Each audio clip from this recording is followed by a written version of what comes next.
Our topic is current electricity, combination of cells. First, cells in series. When the cells are connected in series, the two cells are connected in series, always the current is flowing out from the positive terminal. So the current is entering into the positive terminal. ரெண்டு செல் consider பண்ணுறோம். இந்த செல்லோட EM of electromotive force is epsilon 1 for the first cell, R1 internal resistance, second cellோட epsilon 2 EMF, then R2 is the internal resistance. We just consider the 3 points in it, A, B, C அப்படினு மூணு point வந்து consider பண்றோம். When the cells are connected in series, we already know that எப்பலாம் நமக்கு series connection இருக்கோ அப்பலாம் நமக்கு வந்து the current will be same.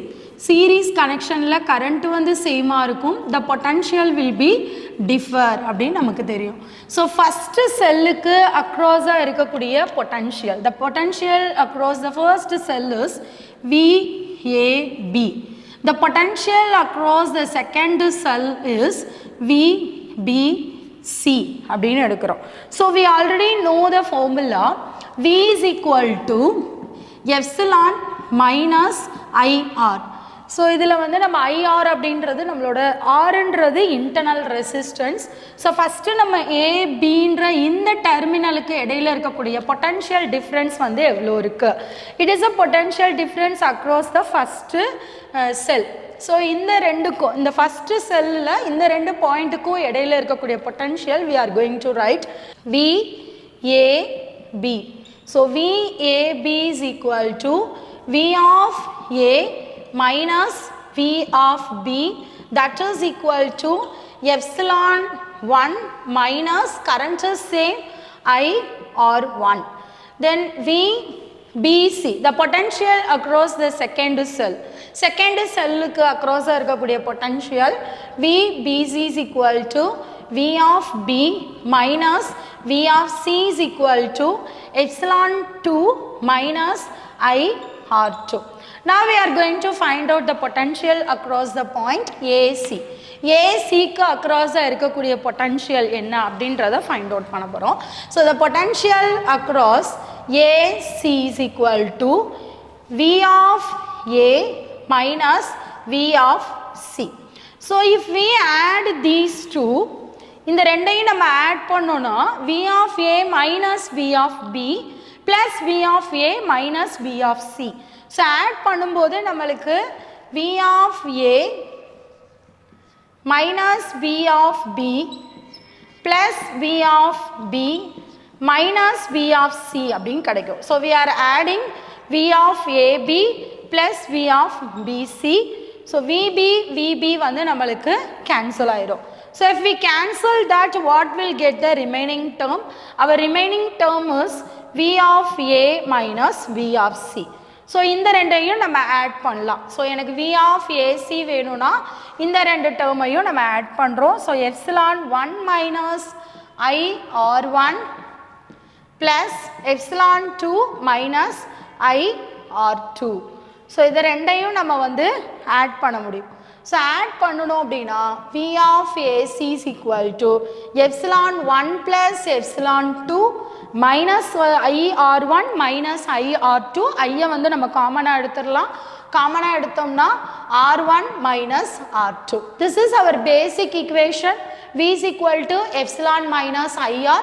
So இதோட கம்பேர் பண்ணணும் அப்படின்னா ரெண்டு செல் வந்து நம்மளுக்கு சீரீஸில் கனெக்ட் ஆகும்போது ஈக்குவலண்ட் EMF ஓட வேல்யூ வந்து நம்மளுக்கு கிடைக்கும் minus R I are equivalent. So இதில் வந்து ரெண்டு செல் வந்து சீரீஸில் கனெக்ட் ஆகும்போது equivalent EMF, equivalent resistance. Next, the cells are connected in parallel. Cells in parallel. When the cells are connected in parallel, ரெண்டு cells வந்து நான் parallelல connect பண்ணுறேன். The two cells are connected in parallel. So parallel கனெக்ஷனில் இருந்துச்சு அப்படின்னாலே எப்படி நம்ம series கனெக்ஷனில் current வந்து same potential டிஃபர்னு சொல்கிறோமோ அதே மாதிரி இங்கே வந்து நம்மளுக்கு I வந்து டிஃபர் ஆகும், the V will be same, the potential will be same. This is a common concept we should know whether if it is connected in series and parallel. எல்லாத்துக்குமே இதே மாதிரி தான் இருக்கும். ரெசிஸ்டாருக்கு இருக்கிற மாதிரியே தான் நம்ம செல்ஸ்க்கும் கன்சிடர் பண்ண போகிறோம். ஸோ இங்கே இது வந்து epsilon 1 R1 first cell, second செல்லோட EMF. So this is the point B1 B2. So here the current is coming out from the positive terminal. Positive டெர்மினல்ல இருந்து நம்மளுக்கு கரண்ட் வெளியே வரணும், நெகட்டிவ் டெர்மினலுக்குள்ளே தான் நம்மளுக்கு கரண்ட் போகணும். ஸோ I அப்படின்ற கரண்ட் வந்து இங்கே போகும்போது உள்ளே போகும்போது I1 I2 அப்படின்னு இந்த ஜங்ஷனுக்கு வரும்போது நம்மளுக்கு ரெண்டாக வந்து ஸ்ப்ளிட் ஆகி உள்ளே போகும். So when it reaches the junction it will be split. So we are going to calculate the potential across the first cell. First cell ku across irukkudiya potential V of B1 minus, this will be same, V of B1 minus V of B2. So we are going to use the same formula only, epsilon minus I R1. idhula V same ah irukum, epsilon 1 minus I1 R1 அப்படின்னு consider பண்ணுறோம். Then again second, இது வந்து first செல்லுக்குரியது, second செல்லுக்குரிய potential வந்து again VB1 VB2 மேலே எடுக்கிறோம், அடுத்து கீழே பார்க்குறோம். So V of B1 minus V of B2. So epsilon 2 minus I2 R2 அப்படின்னு எழுதுகிறோம். Here V1 V2 is equal to V. The potential is same. So we can write I1, current எப்படி இருக்கும், I1 is equal to I1 plus I2. It is splitted. Same current தான் ரெண்டா split ஆகி போகுது. So I is equal to நீங்கள் I1 plus I2 அப்படின்னு எடுக்கலாம். So இங்கே எனக்கு I1 வேணும். So I have to change the formula. I1 V is equal to epsilon 1 minus I1 R1. So நம்மளுக்கு வந்து I1 வேணும்னா I1 R1 is equal to epsilon 1 minus V. I need I1, so that is equal to epsilon 1 minus V divided by R1. In the same way I can take from the second equation. V is equal to epsilon 2 minus I2 R2. இப்போ எனக்கு வந்து I2 R2 is equal to epsilon 2 minus V.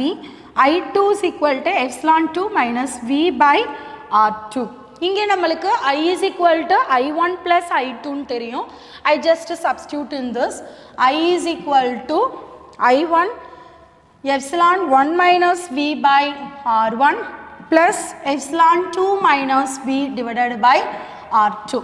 இப்போ இந்த ரெண்டு term வந்து நம்ம டினாமினேட்டரை substitute பண்ணும்போது நம்மளுக்கு 4 டேர்மாக ஸ்ப்ளிட் ஆகும். I1 divided by R1 minus V by R1 plus epsilon 2 divided by R2 minus V by R2 அப்படின்னு கொண்டு வரும். ஸோ எப்சிலான் இருக்கிறதெல்லாம் ஒரே பக்கமாக கொண்டு வந்துடுறோம், V இருக்கிறதெல்லாம் ஒரே பக்கமாக கொண்டு வந்துடுறோம். So epsilon 1 by R1 plus epsilon 2 divided by R2 minus V by R1 minus V by R2. Minus Vயை நான் ரெண்டு டேர்ம்லேயும் காமனாக இருக்கிறனால வெளியே எடுத்துடலாம். இப்போ 1 by R1 plus 1 by R2 I will get.